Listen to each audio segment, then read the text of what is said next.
Well, Excellencies, ladies and gentlemen, fellow human beings, what an honor it is to be here, to be part of this conference today. We've heard some wonderful talks today and yesterday, and we've been through all kinds of scenarios and issues which are problems for our planet today. We haven't really spent very much time talking about the millions of other beings with whom we share or should share this planet, save in terms of biodiversity and harvesting for animal trade. But I want to bring into this conference the voice and the presence of a most extraordinary being, the one most like us. And I believe that this chimpanzee deserves to have his or her voice brought out into this space. This is the call that you would hear if you came with me to Gombe National Park that Jack mentioned in Tanzania on the shores of Lake Tanganyika. Early in the morning, climb up the mountains, hear a chimpanzee greeting the day.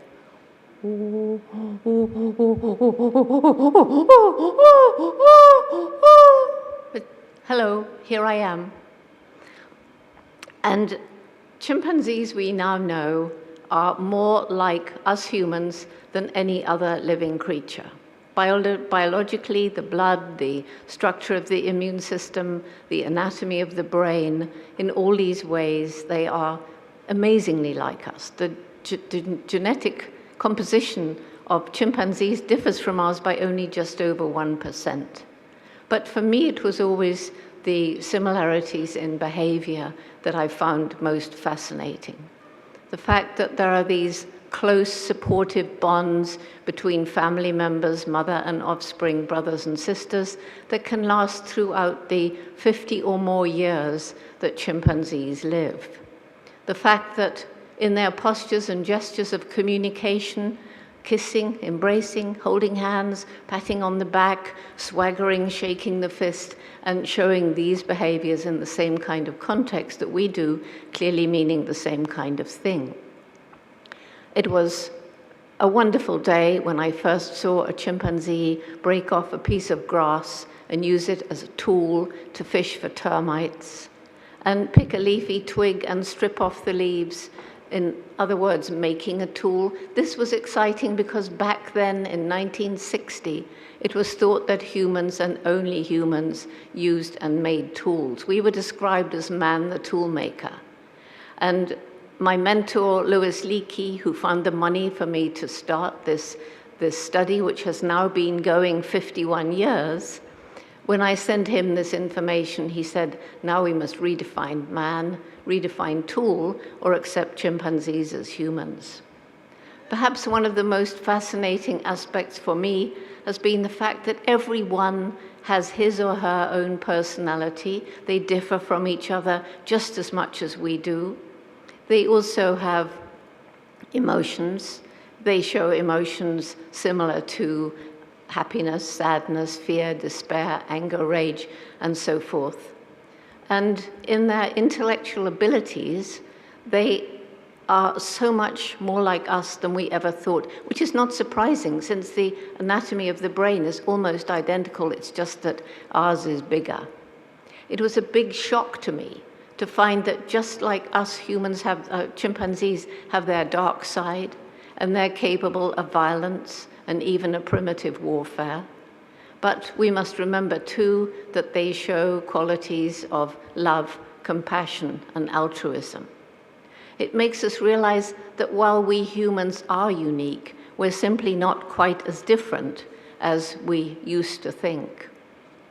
We're still finding out new things, in spite of studying this one population for 51 years.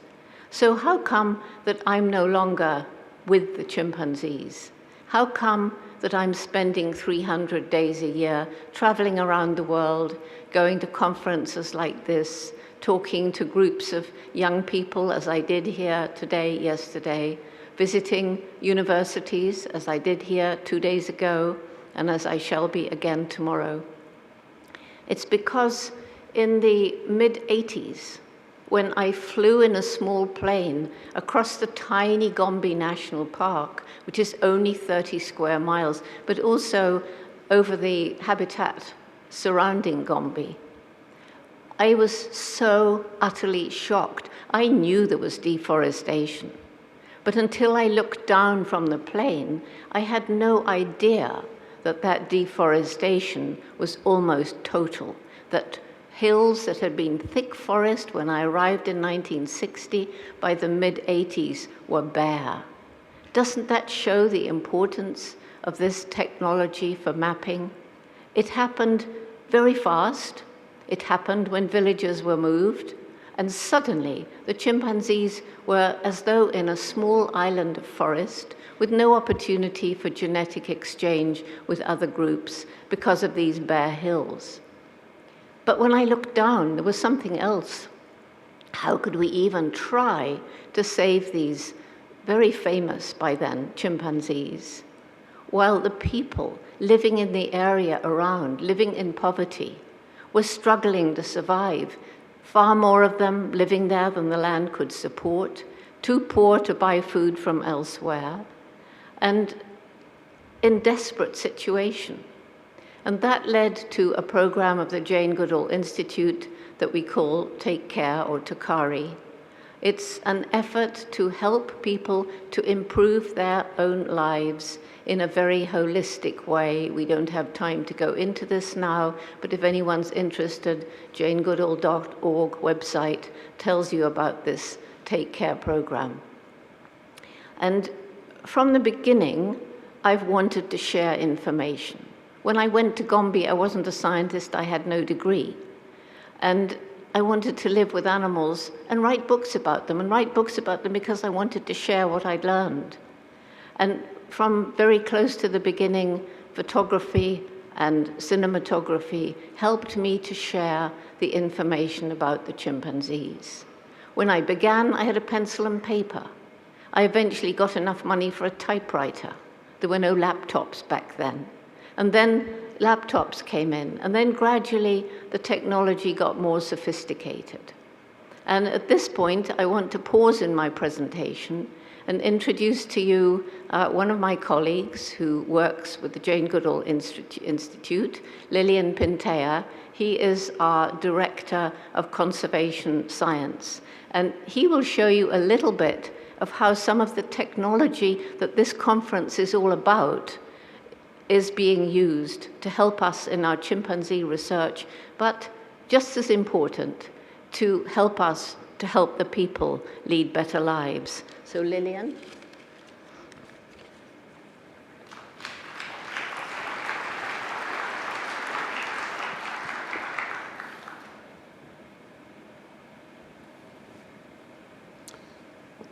Thank you, Jane. Let's zoom into Gombe National Park and see where the story actually started. This is Gombe, and this is Gombe Stream Research Center. The center continues the research on chimpanzee behavior, which Jane started in the 1960s. And today, Gombe is one of the longest primate research sites in the world. Now, you already heard that in order for Jane to realize the extent of deforestation, she flew over Gombe.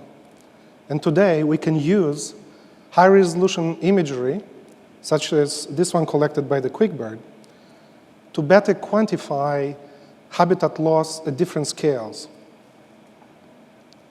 Now, very early, we understood that the problem with chimpanzee habitats outside Gombe is that human landscapes are not sustainable. They're out of balance. We also understood that there is a direct connection between the loss of chimpanzee habitats and the loss of ecosystem function supporting people's livelihoods. For example, this is what happened in Tanga watershed.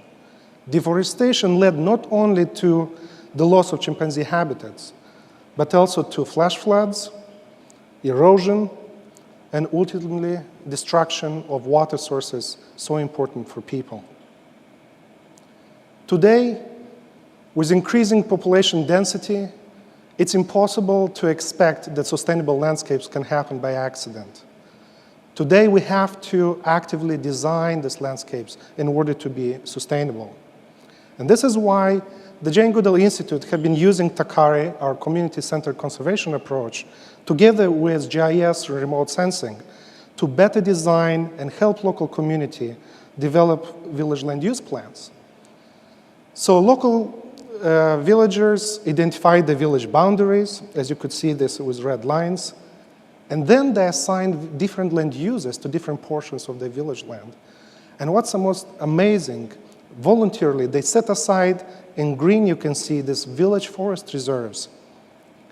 And if you zoom out, you can see that these village forest reserves across 16 villages are actually interconnected and designed in such a way that it also restores critical watersheds, but also restores critical habitat outside the park, and potentially allows Gombe to connect to other chimpanzee habitats, such as in Burundi. Now, the process already started, and I want to show you, for example, how an area looked like in 2005, again from QuickBird imagery. And this is the same area in 2009. So if GIS helps us design these landscapes, remote sensing, especially high-resolution remote sensing, help us monitor progress towards these objectives.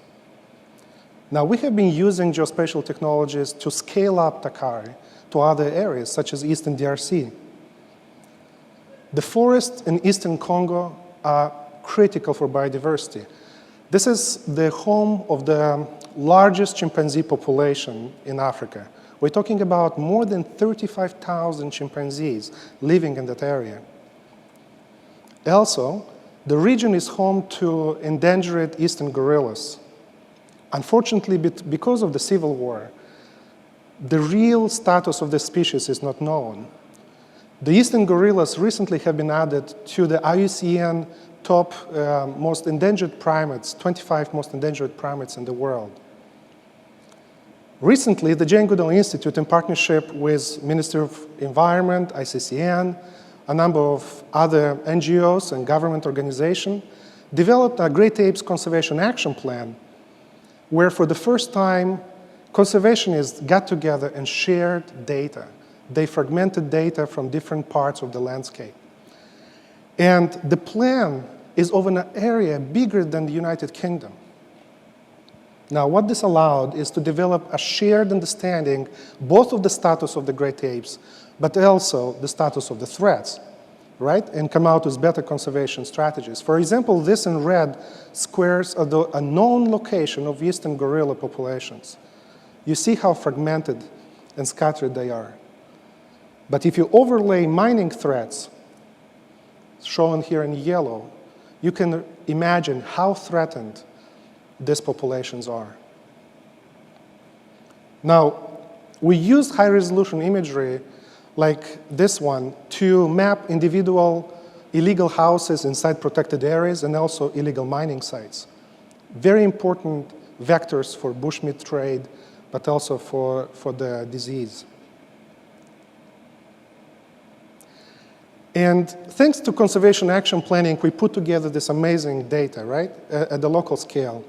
But with technologies such as ArcGIS Online and the Eye on Earth network, we can share this data easily with the world and try to gather more global support for this region, but also for its great apes. This is chimpanzee range in Africa. It has been predicted that by 2030, 90%, more than 90% of it will be affected by human. This means that we have to design conservation strategies in an increasingly human-dominated landscapes, which means that we need more information and more detailed data on village land use. As we show in Gombe and Eastern DRC, there is a big role for high-resolution satellite imagery. But obviously, we need help to interpret such huge volume of data. And this is why at the Jane Goodall Institute, in partnership with ESRI and Digital Globe, we're developing a program called Forest Mapper. And what this Forest Mapper app actually does, it brings the high-resolution imagery into the classroom of global youth all around the world. It could bring from Abu Dhabi to US and Africa. This allows global youth to help us monitor the less wild places in Africa, so important for chimpanzees and other biodiversity, while at the same time, they learn about and they are connected to real conservation issues on the ground. So if you want to learn more about this app, if you want to support it, or if you want to try it yourself, please come along our exhibit. And you can also see a presentation at the Innovation Forum. Thank you so much. Jane, back to you. Okay. Oh, thank you, Lillian. And there's no question in my mind but that Takari has been a tremendous success. As Lillian says, it's being replicated in other African countries. It's flexible enough because it depends on what the villagers themselves want and feel is good for their future, could be replicated in any country around wilderness areas among people living in poverty or semi-poverty. So that's a success. But as we all know, and this is why we're here at this conference, all is not well with planet Earth. We've seen quite enough about the threats to the environment. I don't need to mention anymore what faces us in the future if we can't change our ways. And here's a thing, I talked a bit about similarities between us and chimpanzees, but think of the difference. What's the biggest difference? Well, from my point, it's the explosive development of the human intellect. Our brain is bigger. And I believe personally that this was triggered by the fact that at some point in our evolution, we developed this power of speech. I can talk to you with the help of translation for some of you about things you may never have seen. If I had time to paint word pictures, you could almost imagine you were there with me. We can plan for the future. We're planning for Rio +20. We're even thinking beyond. This is something I think that only we can do. And so how is it that this most intellectual of all beings ever to walk planet Earth is destroying its only home? What's happened? We seem to have lost wisdom. The wisdom I'm talking about is when we make a decision only after asking, how will this affect our people generations ahead? And now it's, how will it affect me now, me and my family, maybe me and my country, or the next shareholders meeting? Has there been a disconnect between this clever, clever brain and the human heart, the seat of love and compassion? Are we so tied up with materialism and the bottom line that we've forgotten our spirituality and our compassion and our love? And if so, what is it going to take to join this up again and make us whole? No wonder as I travel around the world, I meet so many young people who seem to have lost hope for the future. Young people, high school, university, out in their first job, some very depressed, some angry, even violent, some apathetic. It doesn't seem to matter what we do. And they all say much the same. We feel this way because we feel the older generations have compromised our future and there's nothing we can do about it. We have, haven't we? We've compromised the future of our young people. Think back to when you were 2 or 3 years old. And when you're as old as me, there's more than 70 years of destruction of the planet to think back on, and it makes me feel ashamed. But it's not true that there's nothing we can do. And that was why I thought 21 years ago exactly of a youth program which we call Roots and Shoots, which began with 12 unhappy high school students, Tanzanian students, on my veranda in Dar es Salaam. Angry at the government, angry at the education system, wanting things to be different. And I said, well, let's try and do something about it. Go back to your schools, talk to your friends, talk about the things you care about, have a discussion. What could you do? Then let's meet together again. That was the birth of a program involving young people, now today of all ages, from preschool all through university and even adults, involving them in 3 kinds of project to make the world a better place. A project to help people, a project to help the other animals, a project to help the environment. And that program that began with 12 high school students 21 years ago is now in 131 countries with about 17,000 active groups, and a group can be an entire school. And it's one of the greatest reasons that gives me hope. There's no point any of us struggling to conserve the planet and the environment and to save species and to make things better if we're not raising new generations to be better stewards than we were, to have greater understanding, to be whole human beings with head linked to heart, understanding and prepared to get out there and roll up their sleeves and take action. And that's what I'm meeting as I travel now around the world, everywhere. Young people with shining eyes wanting to tell Dr. Jane what they've been doing or what they plan to do to make the world a better place. The young people I talked to yesterday, they want to become part of this growing family, this movement of young people taking action to make themselves a better future. And we, the elders, our part is to work along with them, to guide them, to direct them, to support them, but above all, to listen to them, to empower them, so that we can move together into the kind of future that we've been talking about. Young people understand this technology. It's nothing for them. For me, it's still a whole new world, but for them, it's part of who they are. But technology alone is not enough. We are not creatures of just material technology.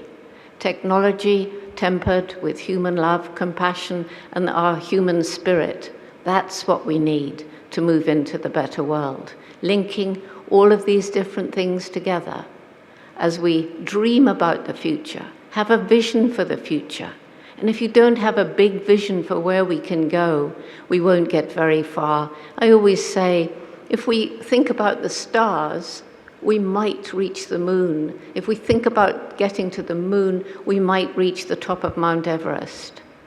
But if we reach for the stars, then we're going to move forward faster and in a more holistic way, and that's what we need. So I'm really grateful to have been able to come here and share this message with you, and ending on a note that it's no good blaming governments and scientists and industrialists and all the other people we like to blame. It's us. Each single one of us makes a difference each single day. And if we would just think a little bit about the consequences of the choices we make, what we buy, what we eat, what we wear, then we would start seeing small behavior changes which might accelerate. And even if we only each make small changes, as billions of people around the globe make small changes to the benefit of the environment, that's going to lead to the kind of world that we all want. We want it because we're all here, and each one of us in our own way can help to make that possible. So thank you very much.